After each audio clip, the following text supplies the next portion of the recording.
हिंदुत्व और सनातन में क्या फ़र्क है? आप हिंदू हो ना हो, आप सनातनी ज़रूर है। थोड़ा और क्योंकि समझाइए। बताता हूँ, क्योंकि सनातन जो है ना वो it is the way of life. Okay.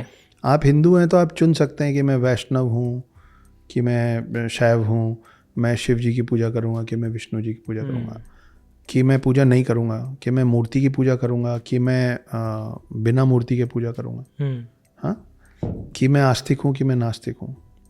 आप इनमें से कुछ भी है ना, आप सनातनी तो हैं, बिकॉज सनातनी is a way of life. अगर आप क्रिश्चियन हैं, मुस्लिम हैं, कोई भी हैं, आज आप कोई भी चिन्ह पहनते हो, अगर आप घर में कभी कभी खाना हाथ से खा लेते हैं ना, तो आप सनातनी हैं। अगर आप आते जाते किसी को भी हाथ जोड़ लेते हैं तो आप सनातनी हैं। इस तरीके की चीज़ें और अनगिनत ऐसी चीज़ें हैं जो आप, वो सनातनी इज़ अ कल्चर। अच्छा।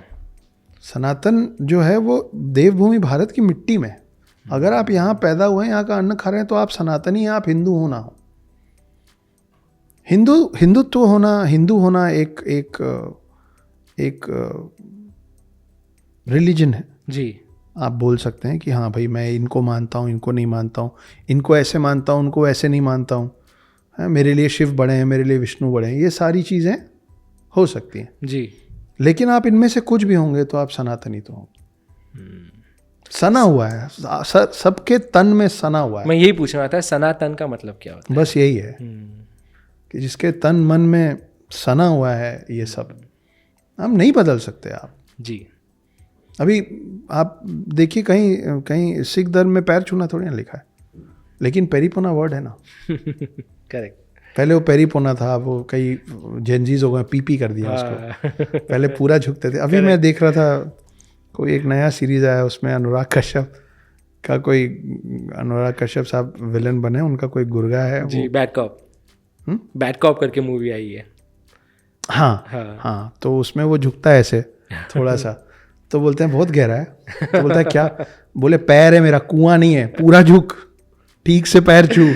सही बोल रहे हो, है ना। तो वो या मत छुओ या ठीक से छुओ, बात करेक्ट। पैर छूना क्यों जरूरी है और क्या मान्यता है इसके पीछे, अगर आप समझा सकते हैं? और मैं हमेशा बोलता हूँ कि बिना किसी को जाने पैर मत छूइए। कोई भी हो आप, चाचा हो, काका, ये बात कईयों को नहीं अच्छी लगेगी, पर जो सही है वो सही रहेगा, अच्छी लगे। अगर 100 लोग गलत चीज़ साथ में चीखेंगे तो वो सही नहीं हो जाएगी, और एक आदमी सही बात बोलेगा अकेले तो वो गलत नहीं हो जाएगी। जी। पैर छूना सिर्फ एक कल्चर का हिस्सा नहीं है। जब आप पैर छूते हैं तो आपके फिंगर टिप्स किसी इंसान के शरीर के आखिरी हिस्से को छूते हैं। वो हिस्सा डायरेक्टली ग्राउंड से जुड़ा रहता था पहले, जब लोग नंगे पैर चलते थे। जी। अब मैं आपको सेम उदाहरण दे रहा हूँ क्योंकि वही अभी मेरे दिमाग में ऑर्गेनिकली आ रहा है कि अगर आपके हाथ में पानी का ग्लास है, नीचे पूरा पानी साफ़ है, या मान लीजिए फिटकरी डाल दिया आपने पानी में, तो पूरा मैल जो पूरा गंदा वो ऊपर आ गया। जी। ठीक है, नीचे का पानी साफ़ है, तो आप पहले एक लेयर को हटाएंगे तब पानी साफ़ होगा। अगर आप बोलेंगे नीचे का पानी तो साफ़ है और सीधे मुंह से लगाएंगे तो सबसे पहले आपके मुंह में जाएगी गंदगी। जी। है ना। तो वो ग्राउंड से हर इंसान का शरीर जो जुड़ा हुआ है वो पाँव से जुड़ा हुआ है। वो कहाँ से चल के आ रहा है, इसीलिए आज भी कई लोगों के घर में बोला जाता है जूते चप्पल बाहर उतारो। जी। कई लोगों के घर में ये माना जाता है कि घर में घुसने के पहले बाहर लोटे से पैर में पानी डालो, पैर दो, फिर पैर घर के अंदर लाओ। है ना, क्योंकि आपके पैर के साथ बहुत कुछ आता है। जब तक आपको ये ना पता हो कि आप जिस व्यक्ति का पैर छू रहे हो उसका आचरण कैसा है, उसका कैरेक्टर कैसा है, आप अपने फिंगर टिप्स की अलग एनर्जी होती है, फीट की एक अलग एनर्जी होती है। कोई कारण है कि लक्ष्मी जी विष्णु जी का पाँव क्यों दबा रही, ठीक है, क्या कारण है? विष्णु जी के पाँव में लक्ष्मी का वास है, क्योंकि जो धन धान्य चाहिए आपको, तो आपको विष्णु जी के पैर की पूजा करनी पड़ती है। अच्छा। ये सब मतलब ये साइंटिफिकली भी चीज़ें कनेक्टेड हैं। तो जब आप किसी का पाँव छूते हो तो उसका एनर्जी आपके शरीर में जाता है। अच्छा, आप 4 उंगली से या पूरे हाथ से किसी के पैर के ऊपर का वो छूते हो, करेक्ट तरीका तो यही ना, पीपी की बात नहीं कर रहा। करेक्ट। तो आप पूरा ऐसे छूते हो। हाँ। फिर आप इस हाथ का क्या करते हो, कहाँ लगाते हो सबसे सिर पे। आप उसके पैर की जगह अपने सर को दे रहे हो, आपको पता ही नहीं है उसका आचरण कैसा है। तो ये जो घरों में सिखा दिया गया है, ठीक है, हमारे भी माता पिता को उनके माता पिता ने सिखा दिया, हम क्यों पूछना छोड़ दिया ना, हम लोगों ने, हमने क्यों पूछना छोड़ दिया। मेरे घर में सिखा, बेटा अंकल है पैर छू लो, अरे चाचा बोलो तो एक बार सोचे भी अंकल क्या होता है? अगर वो सच में UNCLE अंकल है और वो वहाँ से आया तो उसको तो मालूम ही नहीं कि पैर छूने का औचित्य क्या है जी। तो हमको बचपन से ऐसे सिखा दिया गया, इनका पाँव छुओ, उनका पाँव छुओ, सबका पाँव छुओ। मेरी पहली शादी में मैंने दुनिया जहान का पाँव छुआ, बाद में मेरे को पता चला, ओ शिट, कैसे कैसे लोगों का पाँव छू लिया।